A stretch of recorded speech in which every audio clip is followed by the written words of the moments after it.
1996 में लगभग 300 करोड़ रुपए खर्च करके ये ब्रिज बनाई जाती है, लेकिन सिर्फ 2 साल बाद यानी 1998 में इस ब्रिज की स्थिति कुछ इस तरह से रहती है। ये कोई आदि बांध के छोड़ी हुई ब्रिज नहीं है, बल्कि ये एक कंप्लीटेड ब्रिज है। उस वक्त इसे मॉडर्न इंजीनियरिंग का एक मार्वल कहा जाता था। नदी के ऊपर ना होने वाले इस ब्रिज को क्यों बनाया, इसका क्या फायदा के ये फोटो देखने के बाद सबके मन में सवाल आते हैं। वैसे भी इस ब्रिज के बारे में लोग ज्यादातर जानते नहीं थे।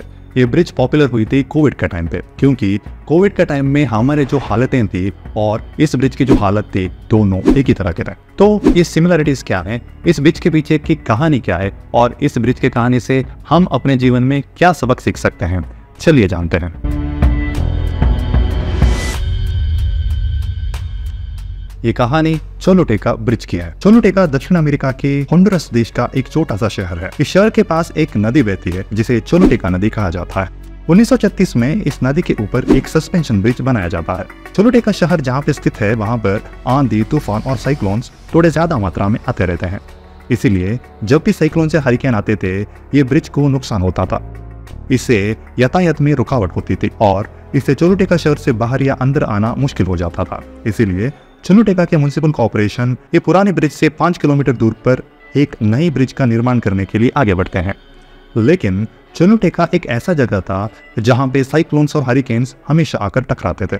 इसीलिए इस नए ब्रिज को कोई भी ताकतवर तूफान या साइक्लोन्स आए तो भी उसको सहन कर मजबूती से खड़े रहकर आपात की स्थिति में लोगों को शहर के अंदर या बाहर जाने के लिए एक सुरक्षित मार्ग का प्रावधान करना जरूरी था। और इसीलिए जापान के एक popular construction company Hazama Ando corporation को ये कॉन्ट्रैक्ट दिया जाता है। और जैसे चोलुटेका के लोग चाहते थे, वैसे इस कंपनी ने 300 करोड़ रुपए खर्च करके एक स्ट्रॉन्गेस्ट ब्रिज चोलुटेका के नदी के ऊपर निर्माण किया।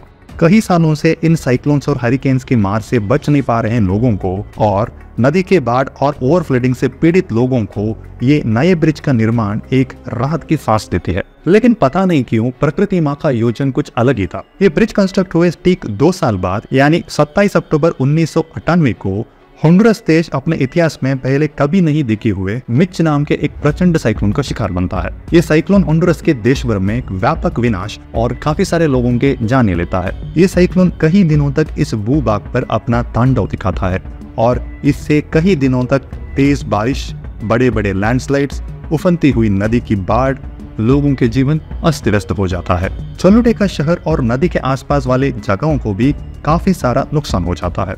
इस साइक्लोन के मार से कई सारे ब्रिजेस टूटकर गिर जाते हैं, लेकिन नई बनाई गई चोलुटेका की ब्रिज बिना किसी नुकसान के मजबूती से अटल होकर खड़ी रहती है। इस ब्रिज की ताकत वहां के लोगों में एक नया उम्मीद जगाता है, लेकिन उनका यह समाधान सिर्फ तात्कालिक था। ये ब्रिज तो बिना कोई नुकसान के स्ट्रॉन्ग खड़ी थी, लेकिन इस ब्रिज को कनेक्ट होने वाले दोनों साइड्स के रोड लैंडस्लाइड में टूटकर नदी के बाढ़ में बह के चले गए थे। सिर्फ यही नहीं, इन लैंडस्लाइड और नदी की बाढ़ से इस ब्रिज के नीचे से बहने वाली नदी अब अपनी दिशा बदलकर ब्रिज के सामने से बहना शुरू हो गई थी और अभी ये ब्रिज सिर्फ खाली जमीन के ऊपर खड़ी थी और अभी चोलुटेका शहर से बाहर जाने के लिए या अंदर आने के लिए कोई भी रास्ता बचा नहीं था।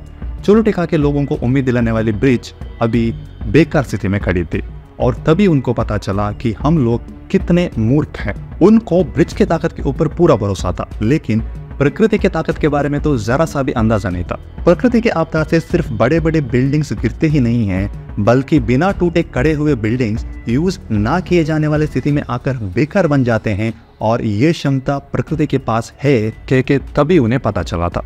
चोलुटेका ब्रिज को हुई हालत और 2020 में जब कोविड आया था तब हमारी जो हालत हुई थी, दोनों सिमिलर थे। इसीलिए उस वक्त इंटरनेट में इस ब्रिज के बारे में काफी सारे post, articles and photos circulate हो रहे थे। हम हमारे फ्यूचर के बारे में सोच के वास्तव में कई सारे प्लान्स बनाते हैं। हमारे प्रेजेंट कंडीशन के हिसाब से हम फ्यूचर में ऐसे वैसे करेंगे करके अच्छे खासे प्लान बना लेते हैं। Home loans, car loans, business loan लेके हर महीने EMI भरने के बारे में हम ज्यादातर चिंता नहीं करते, क्योंकि हमको पता है कि हमारी जॉब सेफ है, हमारी कंपनी अच्छी है और हमारी फाइनेंशियल कंडीशंस काफी स्टेबल है। लेकिन अगर अचानक कुछ अनएक्सपेक्टेड इवेंट्स होते हैं जिसके बारे में हमने सपने में भी नहीं सोचा था, फॉर एग्जाम्पल लाइक कोविड, और सारे कंपनियां और बिजनेसेस 6 महीने के लिए बंद हो जाते हैं, तो क्या हमारे पास कोई बैकअप प्लान है? हमारा बिजनेस, हमारा करियर बदलते हुए वक्त के साथ, बदलते हुए कंडीशन के साथ कोप अप करना जितना फ्लेक्सिबल है? Are we ready to adopt for any conditions? इसीलिए चोलुटेका ब्रिज की एक कहानी हमें हमारे जीवन में आने वाले प्रॉब्लम्स को फेस करके मजबूती से अटल होकर खड़े रहने के साथ साथ बदलते हुए इकोनॉमिक कंडीशन में उस स्थिति के अनुसार अपने आप को ढलने के लिए तैयार रहने की सबक भी सिखाती है। नमस्कार।